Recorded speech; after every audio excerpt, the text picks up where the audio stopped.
আসসালামু আলাইকুম হিন্দু ভাইসকলক আমি নমস্কাৰ জনাইছোঁ। আজি আমি আপোনালোকক নতুন কেইটামান বিজনেছৰ আইডিয়া দিম আৰু এইবিলাক আপুনি বিজনেছ ঘৰতে বহিয়ে কৰিব পাৰিব। কোনো ঠাইত বজাৰত বা কিবা টাউনত গৈ দোকান দিব নালাগে। আৰু এনেকুৱা এটা বিজনেছ যিটো বিজনেছ আপুনি পৃথিৱী যিমান দিনলৈকে থাকিব আপোনাৰ বিজনেছ সিমান দিনলৈকে থাকিব। আৰু এইটো বিজনেছ মানে এইটো যিটো বিজনেছৰ কথা ক'ম, এইটো প্ৰডাক্ট যিটো এইটো মেচিন বা যিটো বিজনেছৰ কথা যি প্ৰডাক্ট ওলাব ইয়াৰ পৰা, এইটো প্ৰডাক্ট পৃথিৱী যিমান দিনলৈকে থাকিব সিমান দিনলৈকে থাকিব। আপোনাৰ এই বিজনেছটো ইমান দিনলৈকে থাকিব। আৰু এটা কথা হ'ল যে এইটো বিজনেছ কৰাৰ কাৰণে কাষ্টমাৰক আপোনাক খুজিব নালাগে, কাষ্টমাৰে আপোনাক খুজিব। তে বিজনেছটো কি আৰু কিহৰ মাধ্যমত আপুনি বিজনেছটো কৰিব, সেইটো হ'ল বিজনেছটো হ'ল ৰাইচ মিলৰ বিজনেছ। আৰু এইটো ৰাইচ মিলৰ লগতে আপুনি গ্ৰাইণ্ডাৰ বা পাথৰ চাকি এটা আছে, হালধি মছলা জলকীয়া কৰাৰ কাৰণে চব কৰিব পাৰিব। এইটো আমি মেচিনৰ নাম দিছোঁ 3-in-1 ৰাইচ মিল। এইটো মেচিন দিয়ে আপুনি 3-in-1 মানুহ হ'ল এটা মেচিনৰ মাধ্যমত 3টা কাম কৰিব পাৰে।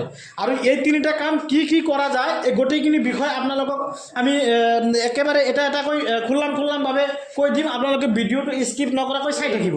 আৰু সৰু এটা ৰিকুৱেষ্ট আপোনালোকক কৰি আছোঁ, এইটো ভিডিঅ' চাই আপোনালোকে মেচিন ল'ব নে নল'ব পিছৰ কথা, কিন্তু মোৰ যিটো পেজ আছে সেইটো ফ'ল' কৰি দিব।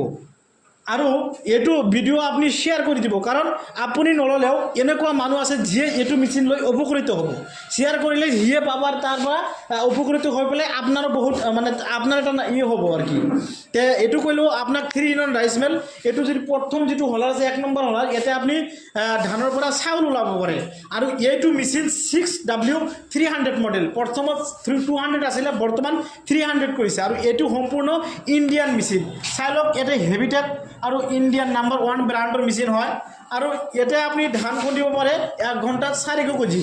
আৰু ইয়াত ধান খুন্দিলে বুচিবিলাক একেবাৰে পাউডাৰ হ'ব আৰু চাউলবিলাক একেবাৰে পলিচ হৈ ওলাব, যিটো আপুনি ঘৰত গৈ আকৌ নতুনকৈ ঝাৰিব নালাগে আৰু ৰান্ধাৰ কাৰণে একেবাৰে উপযোগী হৈ পৰিব। আৰু ইয়াতে আপুনি আকৌ আমি কৈছোঁ, এইটো আপোনাৰ 400 কেজি 1 ঘণ্টা ধান খুন্দিব পাৰে। আৰু এইটো আপোনাৰ ঘৰৰ কাৰণে, ঘৰত যিটো ঘৰুৱা কাৰেণ্ট আছে ছিংগল ফেজ 220 ভল্টেজ তাতেই চলিব।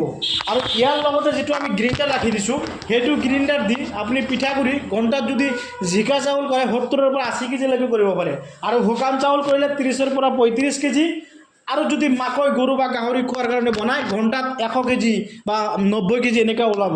আৰু সন্মুখত যিটো আমি আপোনাৰ হালধি মছলা জলকীয়া কৰাৰ কাৰণে এটা চাকি ৰাখিছোঁ, সেইটো দি আপুনি 1 ঘণ্টাত হালধি মছলা জলকীয়া এইবিলাক 10 কেজিৰ পৰা 15 কেজিলৈকে আপুনি পাউডাৰ কৰিব পাৰিব। তে এইটো আপুনি এনেকৈ এটা মনোভাৱ হৈ আছে, এইটোত আপুনি জলকীয়া বা হালধি মানে পাউডাৰ কৰিলে পাউডাৰ হ'বনে নাই, একেবাৰে 100% গেৰাণ্টি, একেবাৰে পাউডাৰ হৈ ওলাব। যিটো ডাঙৰ চাকিবিলাক যে থাকে ঠিক তেনেকৈ ওলাব। আৰু এইটো মটৰ যিটো ব্যৱহাৰ কৰিছোঁ আমি কৈছোঁ 4 HP 100% কপাৰ ৱাইণ্ডিং মটৰ। আৰু এইটো মটৰৰ আমাৰ কোম্পানীৰ পৰা আপোনালোকক 1 বছৰৰ মানে ৱাৰেণ্টি দি থাকিব। কিবা হ'লে আমাৰ কোম্পানীৰ পৰা আপুনি ঠিক কৰি দিব। কোনোবাই যদি 3-in-1 মেচিন মানে বাজেটটো বেছি হৈ যাব, কম টকা আছে, তেওঁলোকে কিন্তু 2-in-1 মেচিনো ল'ব পাৰে। এইটো 2-in-1 মেচিন।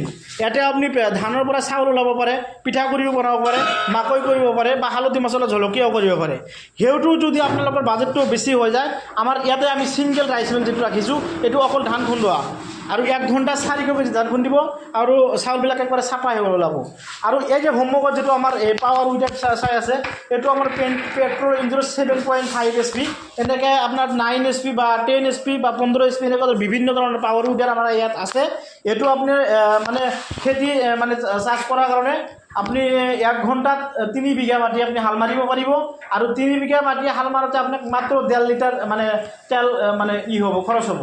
গতিকে আপোনালোকে এনেকুৱা ধৰণৰ এগ্ৰিকালচাৰৰ মেচিনবিলাক যদি লাগে, আমাৰ স্ক্ৰীনত নাম্বাৰ দিয়া থাকিব, আপুনি নাম্বাৰৰ লগত যোগাযোগ কৰি আপুনি ভাৰতৰ যিকোনো ঠাইৰ পৰা এইটো মেচিন আপুনি ল'ব পাৰে। তো মোৰ এইটো ভিডিঅ'টো চোৱাৰ কাৰণে আপোনালোকক ধন্যবাদ জনাইছোঁ।